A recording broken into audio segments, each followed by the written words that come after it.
Today I would like to show you how we organize our changing table. This is actually no longer um, our main changing place. We change the diapers now on the floor.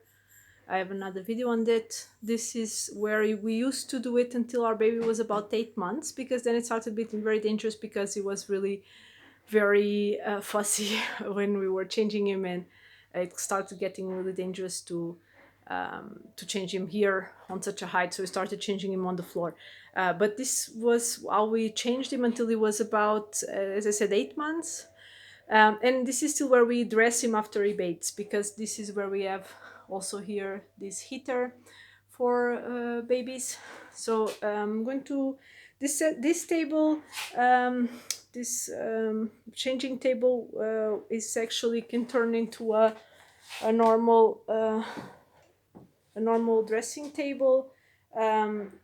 If you remove this, so this comes off, we actually screwed it here to the wall, so to give it more stability, and we put this cloth diapers here, also muslin cloths, um, so that they so that it stays better. It doesn't hurt him when like if he hits here, it's different than hitting wood, especially because this is not rounded here. I don't really remember the where what was where we bought this. To be honest, I can search that if you are interested. Here on the side we have this containers. They are from IKEA. They are pretty cheap and they are very useful. In the old days we used to use this here to put the dirty clothes, baby dirty clothes, because in the beginning especially the babies make a lot of dirty clothes. So as soon as it was full I would just wash it. So it doesn't have a lot of capacity. You can see here it's not very big, but also with dirty clothes, like with poop and things like that, you don't want them to stay very long without washing. So I actually wash clothes in the beginning every day, sometimes twice a day. It was crazy. But yeah, now we use it mostly as a garbage can. Then we have here the diapers, and here we have these cotton pads. Um, I can show you what they look like. So here in Germany, we live in Germany, and they are like this. They come in these things. They are for babies. And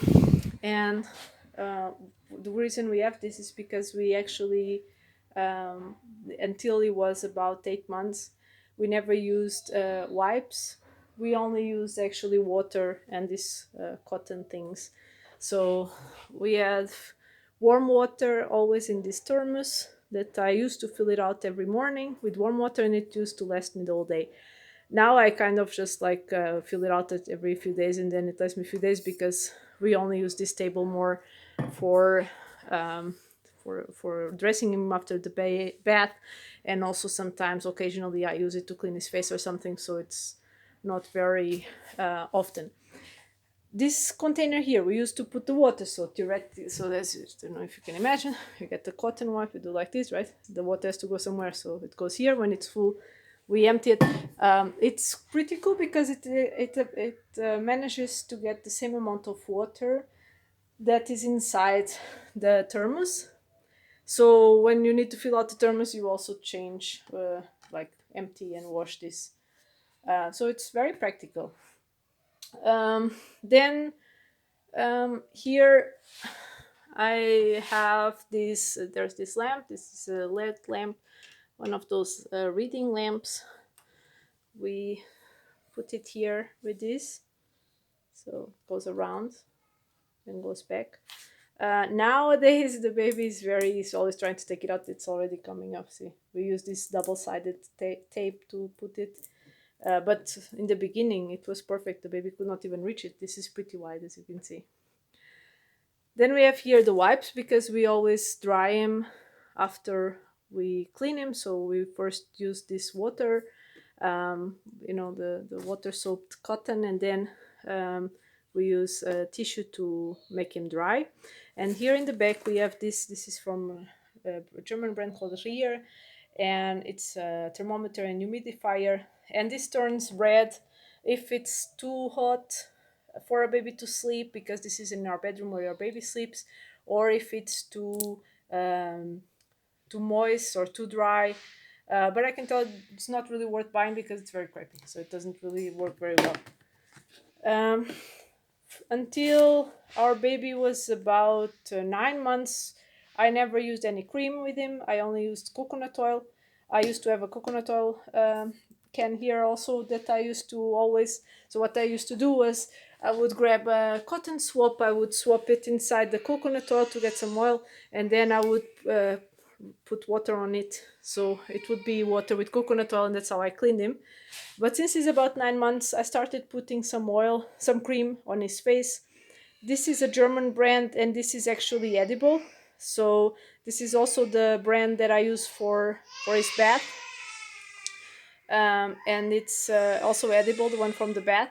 And I only use this very little, just when it's dry, sometimes on his cheeks or something like that, but not even every time. I'm not very into. I believe the less is more.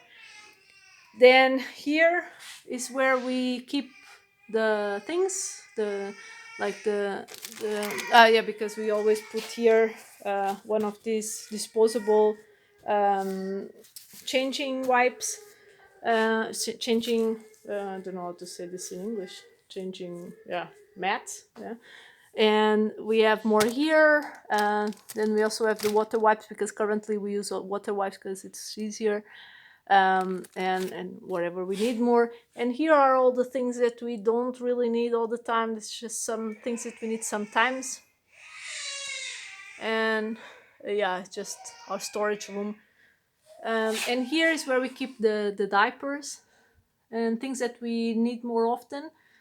Um, Here used to be where we kept his trousers and things that we also needed more often. Nowadays, it's more the things we don't really use much, but we might need. So here is we keep the towels and also the sleeping bags. Yeah, most sleeping bags are now also hanging, but yeah, and also the bed sheets and things like that. And here is where we keep clothes that we will use in the future, but that are still too big. Uh, so this is how we are organized here. And then we have here also hanging. So this is just a clothes rod, that you can buy in any home workers market. We put this here underneath also because it was always falling. So since we put, this is with actually those double-sided tapes, and it really holds very well. I also bought this thing is here to separate the clothes. When I was pregnant, I actually separated this by sizes, but soon I realized that it doesn't make sense because each brand of clothes has different sizes. So it's better to just separate actually by types of clothes. So let's say, for instance, here we have sweatshirts, here we have pajamas, here I have this onesies to go outside with a hat and everything. So this is how we organize ourselves. As I said, we used this mostly until he was 8 months old. Now we don't use it so much, but I thought it might be useful. Another thing is we have this mobile here. This is actually made of paper. It's from Flancid or something. It's a Scandinavian brand, and this is pretty cool because it moves with just a little bit of air. You can see. It's pretty easy to move. When our baby was, until he was about like maybe 4 or 5 months, he loved this. Now he doesn't really care anymore. So I hope this helped you. Let me know if you have any questions.